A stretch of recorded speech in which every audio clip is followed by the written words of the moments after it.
Chris, I'm so excited you're here because anyone who could be introduced as the anti-financial advisor is cool by my book. You got to be a little bit. I mean, a little slap in the face of financial advisors is a little bit fun, right?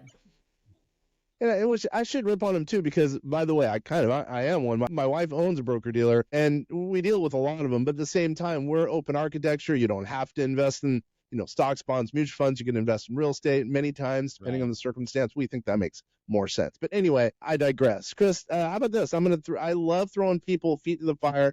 Give us one suggestion, one tip that would help. Let's say a solopreneur or entrepreneur who wants to get rich.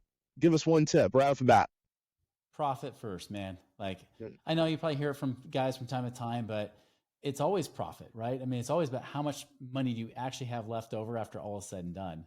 One of the biggest problems with entrepreneurs is that the majority of entrepreneurs are actually proven to be spenders. And that's why they became entrepreneurs, right? Because they really realized, listen, I want to be able to make as much money as I can because I want to be able to spend the way I can. And there's nothing wrong with spending. Trust me, spending and enjoying life is great. But I just teach that you need to be a wise steward. It's not about being a penny pinching, miserly, crappy saver. It's also not about being an irresponsible spender. It's about being right in the middle, which is a steward. Steward says, I'm willing to use money, but I want to use money in a way that it comes back to generate more money and to magnify and amplify and bless more lives. And that's what a steward does. And that's how anybody, the best way to create more wealth is to figure out how to become a wiser steward. Look at you. That sounds kind of cool. I like that. So tell us a little bit about yourself. Why is it that you're here hanging out with us? Because you got to be cool to be hanging out with us. Well, like I said, you have a name like an anti-financial advisor. You got to be kind of a little bit cool, right? Mm-hmm. But I didn't start that way. I actually started out in my professional career as an entrepreneur. I actually started out as a financial advisor. I did it because I was hoping that I would give my dad some of his life back because he was that hardworking guy. He was traveling around and doing stuff, trying to take care of us kids. And he always taught us your word is your bond, that kind of stuff, and work hard. But the problem was that he would also say things like, we don't have enough money. We can't afford this. What do you think I am, made of money? When money doesn't grow on trees, that kind of stuff you hear growing up. And he would even tell me, he's like, Chris, I think my job will literally kill me. And by his 40s, he already had strokes. 50s, he already had heart attacks. Even to this day, he actually just celebrated his 80th birthday last month. And the guy is a walking miracle. He's had 12 stents put in his arteries. Dude. He's seriously a bionic man, right? And so, I didn't want to live the life like he was living. And I also wanted to see if I can give him some of his life back. So that's why I became a financial advisor. Well, 4 years into it, I started really enjoying being my own boss and as an entrepreneur. And, 4 years in, he said, well, Chris, why don't you advise me? So I sat down with him, looked at all of his numbers, and I said, Dad, I'll be honest. You're 61 years old. And even though you paid off all your debt, including your house in 18 years, and you've been stuffing money in your 401k for the last few decades in the traditional mutual funds, thanks to things like Y2K and whatnot, you're now, if you want to retire today, you better hope you die in 5 years because that's when you're going to run out of money. Mm-hmm. And this is the guy who was the penny pinching saver, right? So he's the guy who was like Dave Ramsey's older brother that Dave Ramsey looked up to. And yet my dad still couldn't retire. And that bothered me. And of course, when the student's ready, the teacher appears. One of my friends that I trained to be a financial advisor, I went to call him up to see how he was doing. He's like, man, my life is awesome. My dad and I have partnered on some deals, and my dad's now doubled his income as a professor at the local university. I said, well, come on, that's too good to be true. That was just 4 or 5 months ago you started doing that. He's like, is it too good to be true? And then he really challenged me. He's like, Chris, how many of your clients are financially free where they don't worry about money? None. How about this? How many of you as financial advisors are financially free, not off the commissions you're earning, but actually doing these investments? And when I knew there was guys working there since the late 1970s and they couldn't retire either, I knew there was a problem. Mm-hmm. So I quit. Vowed never to go back, started learning about real estate investing and passive income and how it's not about accumulating all your money. It's about getting your money to pay you. And later that next year, I was actually able to retire when I was 28 years old, right before the Great Recession hit, which was awesome timing, right? So actually, that's why when people say, how'd you retire twice? Easy. I screwed up the first time. I was able to retire with my real estate in 2007 or 2006. I came out of retirement in 2007, teach people how to get out of the rat race. And then the recession hit me hard to the point where I almost went bankrupt. I was over $1 million in debt. Holy! I was able to pay it all back, but it took me another decade to do that. So it's about end of 2016, I was able to retire the second time when I was 39 years old. Mm-hmm. And that's kind of what I teach people today is I teach people how to create passive income, how to actually get out of the rat race, like legitimately get out of the rat race with passive investments versus active ones. Then we even do like infinite banking and things like that, like how to use it as like this tax-free supercharged savings account to get your money to pay you twice. Yeah, that's cool. That's good background. You sound like me. I mean, I was basically semi-retired. I would only work maybe 5 hours a week Mhm. for about 10 years. And then now, because of all the cool stuff that's coming out as far as AI, I'm like back in it. I'm loving it, especially what's coming out with quantum computing. But all right, so you mentioned something kind of cool. I think not enough of our audience, and when I say our, by the way, that's vastsolutionsgroup.com. So I should probably throw that out. By the way, again, my name's Ken, a friend. Our audience doesn't know enough about infinite banking. So let's chat about that. I think a lot of people should at least know about it. It's an alternative that people should know about, especially in our world in the investments field. So why don't you go ahead and explain a little bit about what that is and the basics, and then we'll kind of take a couple of steps further along the spectrum. Yeah, there's a lot of people teaching about it nowadays, right? Especially in the real estate space. Unfortunately, half of it's crap some of the time, Here's how I see it. And this is from a more of an investor perspective. Most guys will teach you this from an insurance agent perspective.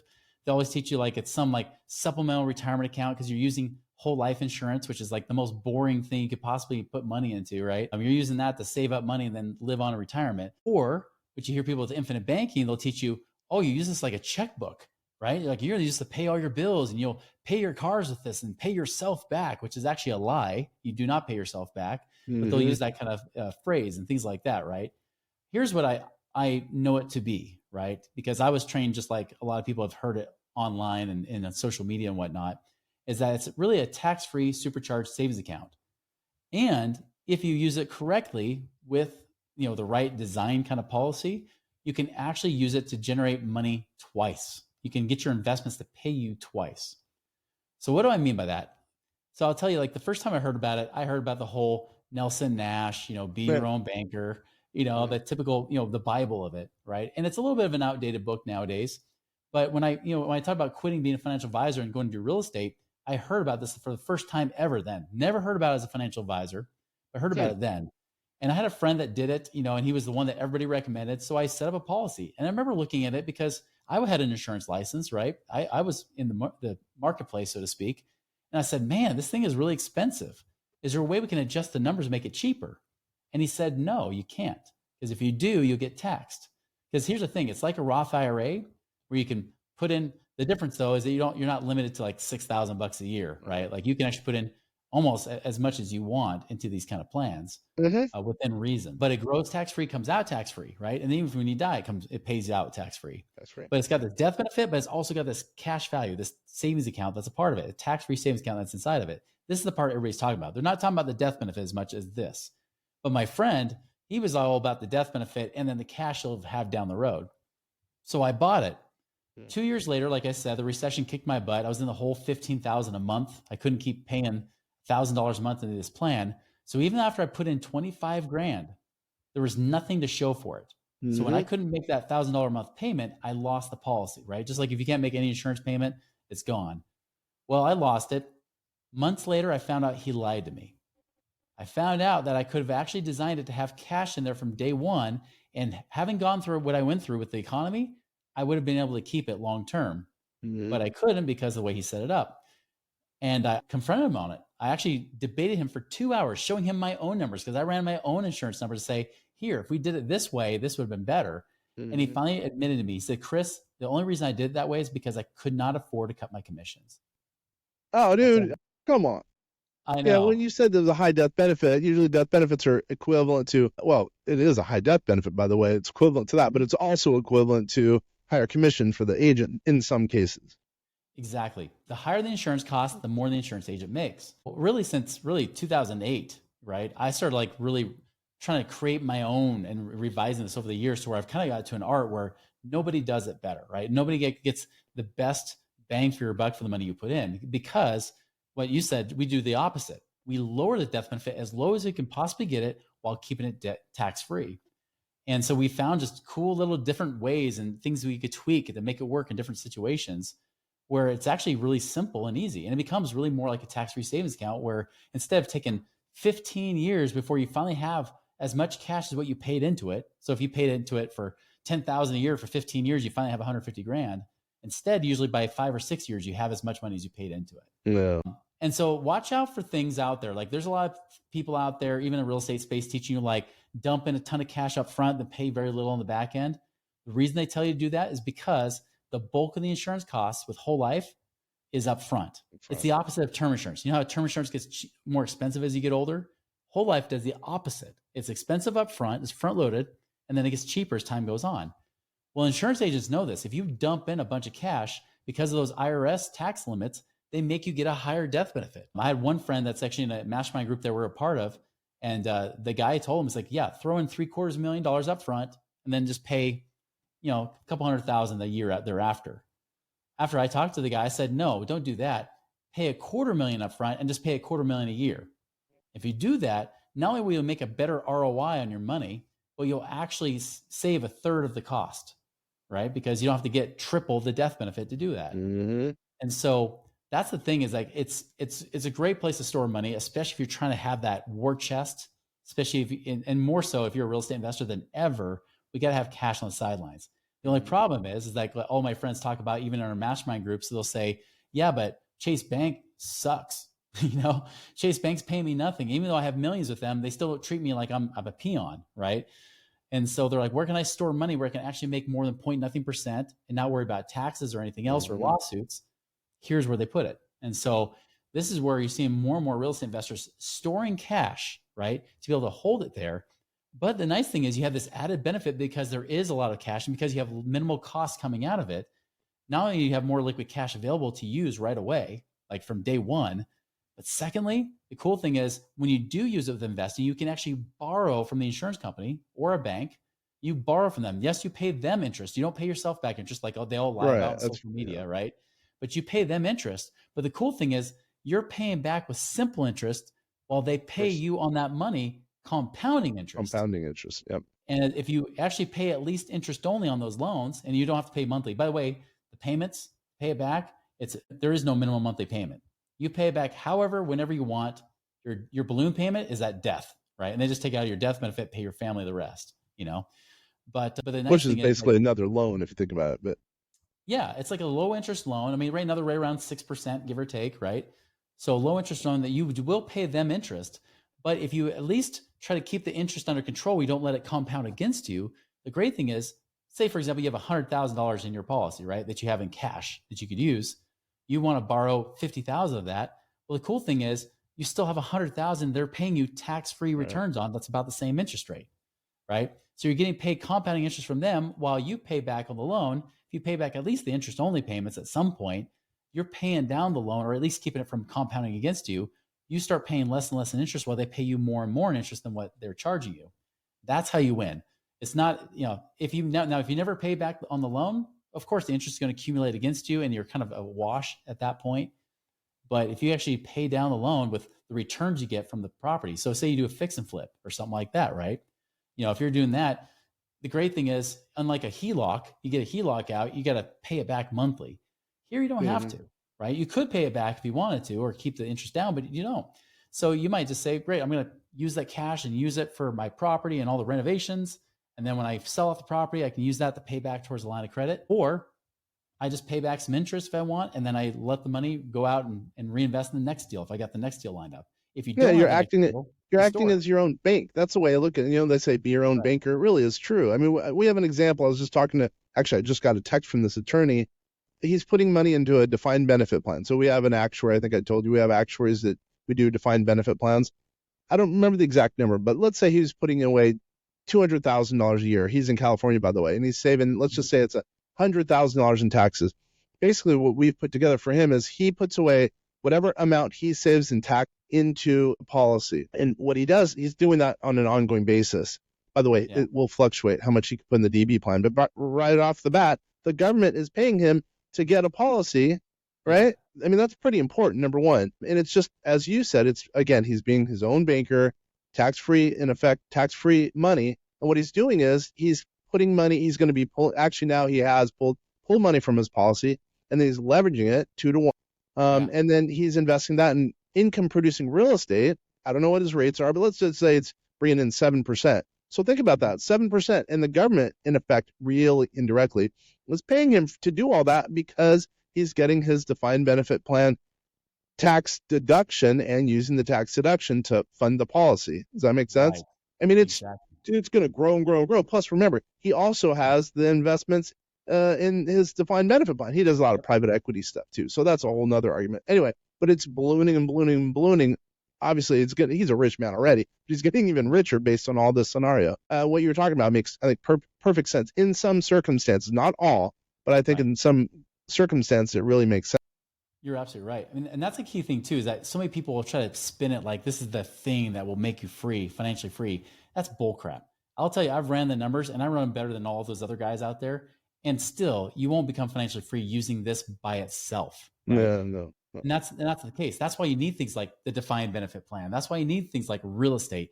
That should be your economic engine. That's the real thing, your business, right? Whatever you're investing in that's generating the income, use that. Get profitable there, like I said in the beginning, but then take those profits and then store them in places like this, right? And be able to do it. And like you say, get tax deductions from defined benefit plans if it makes sense in your situation and things like that. Like use those to start generating and building that wealth using like real estate, and build that stuff. And it's funny you mentioned like about banks too, because I have two separate people I know on occasions that actually have owned banks, right? One of them, his grandfather was an owner of a bank and taught him this very same strategy about infinite banking. And so he is a raving fan of it because, he's like, his grandpa's like, this is what you use. Like, this is what we use. And in fact, I even knew another person that he was talking with someone who owned the bank. His whole family owned the bank and they don't even store their money in their own bank. It's their bank and they won't even store it there. They will put it inside the life insurance instead because there's way more protection, tax benefits and everything else. And they can still leverage that. Like you said, especially when you're a bank, you can leverage like 10-to-1 ratios, because of this tier 1 capital, as they call it. Right. So they're able to loan out so much more just by holding money there, so it's not like this is a new thing. This has been something that's been used for many, many, many years, but it's becoming more mainstream thanks to social media, thanks to YouTube and things like that. You're starting to see more and more people use it. And again, like I tell people, like the best way I've found to use it as an investor is it's a great place to store cash. And then above and beyond like my emergency fund for my business, my personal life and all that stuff, above and beyond it, then it's free game to use to invest too. But I'll tell you lately, especially the market's been going, I'm like, man, there are some amazing deals coming down the pipeline. Like I don't mind if I don't invest all this money. I'm like letting it store. If I'm investing any money, I'm just using my bank money because I'm not going to lose anything by losing my 0.1%, savings account that I got with my bank and my credit union. And even then they tax me on that 0.1%, right? Even my high yield savings account maybe pays 4.3% and I still get taxed on that. It's another stupid tax form to deal with at the end of the year. With my life insurance, I don't have to. And I can use it as reserves when I get a loan. Like when I go get a mortgage, I don't send them bank statements anymore. I just send them my life insurance statement and say, look, I've got cash reserves. They say, check, you got the loan. Thanks. Yeah, that's very true. And by the way, you brought up something. I can't let this fall by the wayside. You brought up the point that you were talking to someone else in a mastermind, and it sounds like he might have had, let's say, incorrect viewpoint on the whole project.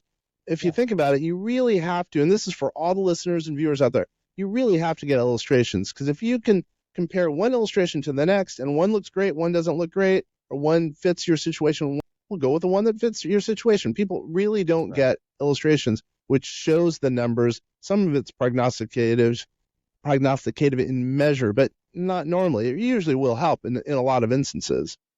Yeah, that's exactly it. I mean, and you want to make sure it's good apples to apples too, because that's a hard thing. You start getting all these numbers like, well, now what? How do I read this? Right. And that's why, like, I always tell people flat out, like, we kind of call it like no BS infinite banking that we do, right? Because it's like, listen, if somebody actually has it better, which is very, very rare, it's like once every few years, I might run into a case where they match us or beat our numbers. Very rare. And if they beat us, we figure out how they did it, so then they can't beat us again. Yeah, I get that. Yeah. But because we always, again, we try to minimize those costs as low as we can get it, so we maximize the returns. But yeah, it has to be apples to apples. Because I had somebody that said, hey, this person actually beat your numbers. Well, then when we looked at it, it says, no, they didn't. Like they actually broke it. One, they didn't even use the same numbers. And then two, they even had to break it to where it actually would charge you taxes. So it wasn't even tax free. They had to break it that way because they didn't know how to beat my numbers unless they finally just put too much in compared to the death benefit they had set up, So it was a taxable life insurance policy rather than a tax-free one that's hidden from creditors and lawsuits and all that kind of stuff. Well, Right? they So, mec'd it or something. That's weird. exactly. That's exactly what they did. Yeah, They they messed did. Okay, I gotcha. All right. So, Chris, by the way, how do we get a hold of you? How does someone get a hold of you if they're interested in infinite banking or any of the other stuff that you do? Just look up Money Ripples, whether it's moneyripples.com, like you can even book a call to in the infinite banking section there, or Okay. any other stuff that we have, or even just on social media. We got our podcast called the Money Ripples Podcast. Social media is all at Money Ripples, so everything's branded Money Ripples. Money Ripples, and I assume that's MoneyRipples, correct? That's right. Yep. All No, right. no N. There's an R in there. It's not Money Nipples. It's Money Ripples. Yep. I didn't even think of that. That was good. Nice joke. This is funny. It's actually a true story, man. I was actually like interviewing with Entrepreneur Magazine, and Oh, so I'm nice. super pumped for the interview. I'm like, this is a big time magazine here. And then at the end of the podcast interview they did for the interview, the guy's like, "All right, that's Chris Miles with Money Nipples." I'm like, "No, do not go there. You'll probably find some other group, not me." Well, hopefully you bought that. So if anyone goes in mistake, by mistake, they go there. All right. So that was funny. All right. So hold on. So you not only do, and I shouldn't throw a curveball at like this, but what else is it that you do? I mean, I love that concept. More of our people who are listening and watching should go, and listen, and maybe listen to you, listen to other people about infinite banking. But what is it else that you do? Yeah, my belief is that if you do anything in business, you should be the best. And if you're not the best, refer to somebody who is, right? And so we only do two things. We do that, of course, the infinite banking design and setup and everything. We call it max ROI infinite banking. And then two, we also do passive income consulting, which is like one-on-one help, like where people say, "Hey, my financial advisor is just trying to pitch me a bunch of mutual funds and whatnot. Can somebody actually help me in this alternative space? Like, is there a way I create passive income, retire decades sooner than I would if I just did this traditional mutual fund crap that they always try to sell me on," right? Because as I know, as a financial advisor, although we were all good-hearted, still we're salesmen in suits at the end of the day, right? We just offered what we were able to offer based on our licenses. And so we kind of open up that perspective, say, what else could you be doing that could actually help you become what I call work optional, where you work because you want to, not because you have to, and you can do it faster. So what do you mean? Help me to understand that. I assume real estate, but go into a little bit more detail, because if you can add some value to some of our listeners and viewers out there, I will love you even more than I do right now. Well, good. I'm not going to do too much lovey here, but especially because you said Money Nipple on our show. That's right. No one else will ever say that. Hopefully not.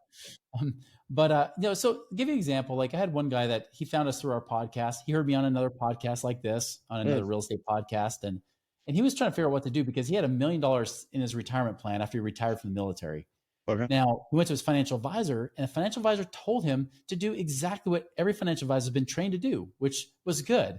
Unfortunately, it wasn't enough, because financial advisors are now telling people you should only retire on 3% of the money you have. Well, 3% of $1 million is $30,000 a year, right? And they do that because they know that with all the ups and downs and depending where you put your money and people are living longer, 4% rule, that thing was debunked like decades ago. The 3% rule is a little bit closer to reality. Dan's thinking, wait, 30,000 a year and I'm a millionaire? That's like a broke millionaire. I'm living below the poverty line in the state of California. That's not good. So when he found us, we said, well, let's look at other options, right? So he went and he bought a couple of duplexes with that, like put some down payments on some duplexes, mortgaged the rest. So he got some better cash flow, bang for his buck. He even did some apartment syndications. He even did some things in the oil and gas space. And the next thing you know, he's making over $100,000 a year income without touching his $1 million. And so that's the difference. Is like, it's really, we're not investment advisors. We don't cross the line saying you should do this or should do that, but we are strategists and connectors. We can say, based on your situation, this might be a better fit. Like, for example, maybe you should be like, I know you deal with like self-directed IRAs. Maybe you should be rolling that money into a self-directed and invest in alternatives. Maybe you should be paying off this debt. Maybe you shouldn't pay off that debt, right? Maybe you should do this to actually save some money on your tax returns, because you're getting beat up by the IRS right now, right? If you're a real estate investor, you should not be getting beat up by the IRS. You probably are showing them like you're a pauper at this point. If you're showing real estate losses, at least, unless you're a wholesaler, that's a different story. But like all that kind of stuff, right? Like, and can we put it in, like, do we lend it? Do we go and do it? I mean, there's even investments like partnerships where I'm in a raw land partnership. I put in $450,000, but it's paying over $11,000 a month, right? Like, so just things that are passive investments. We help you strategize and then connect you with people that actually have a good track record of doing those kind of deals. No, I see. So you connect with investment groups in that regard. Yeah, so we don't raise any capital ourselves. Yeah. We're not like trying to sell our own, our own syndication or anything like that. Like we're literally just, be able to say, here, based on your situation, your goals, here's some good people you should talk to, Got see it. which ones feel like a better fit. Got it. I like that. Very simple. Two things. You don't do a whole bunch of things. We probably do too many things. We do tax, finance, or artificial intelligence, and 1,000 other things. But luckily, we're pretty darn good at all the stuff we do. But two things really: infinite banking and being a broker for passive income for the most part. That sounds like that's you in a nutshell, correct? That's correct.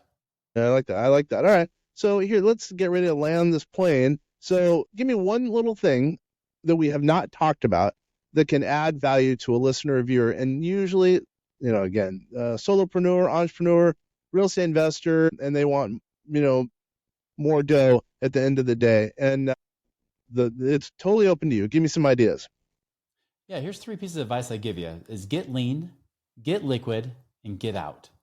Right? Get lean, get liquid, and get out.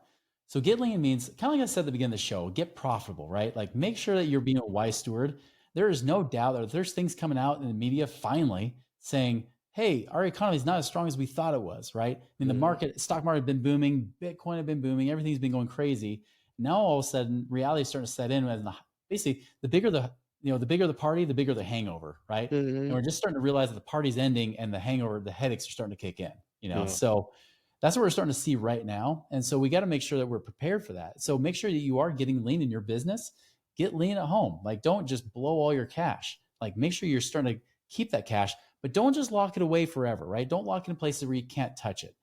For example, like a lot of times people are told to lock all their money by paying off their house. Well, I did that in the last recession back in 2007. Well, when I tried to get a cash out refinance, they said, sorry, we don't like you because you're a business owner. We will not give you any lending. Yep. And so I had all this equity trapped in the property. And because that was tightening the credit market, my values came down. All my equity disappeared. I would have been better off keeping that money in cash in my pocket. And that's what I mean by being liquid. That's why infinite banking is a great strategy, because at least you can store it somewhere where you're making tax-free, decent returns of at least 5 or 6% a year, right? And then get it out, right? Once you have that money liquid, then it's get it out. How do I get it out to actually start generating passive income for myself so that I do get myself to that place where I'm work optional. I work because I want to, not because I have to. Look at you. I like that. And by the way, can you do business all over the state, all over the country? I can. Yep. And many in every state. And for say someone's an investor in Washington, you can work with them, and they can do investment. What am I doing? I don't know what's going on with my talking today. Infinite investing in, let's say, Florida as an example. Yeah, we're licensed in all the states when it comes to infinite banking, even coaching people. We get a lot of people from the West Coast, get a lot of people from Texas and Florida. Pretty much where there's Republicans, we got fans for sure, it seems like. But the funny thing is, we even got a lot of people in California that aren't Republicans. So who knows? It might be where there's money. Jersey, we get a lot of people. Here's the funny thing. We get a lot of people from Minnesota. I don't know why. I mean, it's because my mom was born in Minnesota. I don't know. Or she moved to Minnesota. She was a kid, but I don't know. But whatever reason, there's a lot of people from Minnesota that find us too. All right. So rest assured, you guys can help. It sounds like pretty much anyone. And you will work with anyone. Do you have any minimums, by the way? For infinite banking, I recommend don't do that strategy unless you have at least 5 to 10,000 a year that you could start saving, each year. And then on the passive income side, when people will say, how much money should I have before I start investing? I would wait till you have at least 150,000, give or take. Once you have that much, then you can diversify and do more things. Where if you only have like $50,000, there's not a lot you can do, and you might be too heavy into one deal that may or may not work out for you. Got it. All right, you've added some value in just a short 28 minutes that we've talked. I really appreciate you spending the time, man. It's I believe in, we again should be talking a little bit more about infinite banking because I think it's the way to go. I know you and I see eye to eye on real estate, passive income. I think it's the way to go. I think that more people need to hear the story of both, and I like what you're talking about. I love it, man. All right, cool. Hey, everyone, thank you so much. Once again, this is Ken French of VastSolutionsGroup.com. We're here to help you. You're listening to the Vast Voice, telling business secrets to entrepreneurs. Once again, Chris, thanks. Thanks, Kenner.